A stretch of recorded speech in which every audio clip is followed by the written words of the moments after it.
હવનકુંડની અગ્નિથી જ્યારે ઘર સળગે છે ત્યારે જગતનું કોઈ ફાયર બ્રિગેડ તેને ઠારવા સક્ષમ નથી હોતું.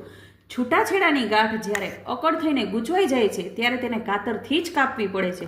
વડીલો દ્વારા સ્થાપિત થયેલો રેશમી સંબંધ જ્યારે વકીલોની દલીલોની સોયથી તાર થઈને છૂટો પડે છે ત્યારે સપ્તપદી છાને ખૂણે હિપકું ભરી લેતી હોય છે. કંસારનું ફૂડ પોઈઝનિંગ ભલે તાત્કાલિક નથી થતું, પણ જ્યારે થાય છે ત્યારે સંબંધોના આંતરડા ખેંચાઈ જતા હોય છે.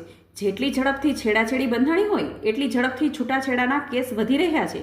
આવું થવાનું કારણ શું? લગ્ન સંસ્કાર એ આપણા 16 સંસ્કારની કરોડરજ્જુ જેવો છે. લાગે છે કે એ કરોડરજ્જુના મણકાની ગાદીઓ હલબલી ગઈ છે. આમને આમ ચાલ્યું તો આપણી સમાજ વ્યવસ્થા ટટ્ટાર રહેશે કે કેમ?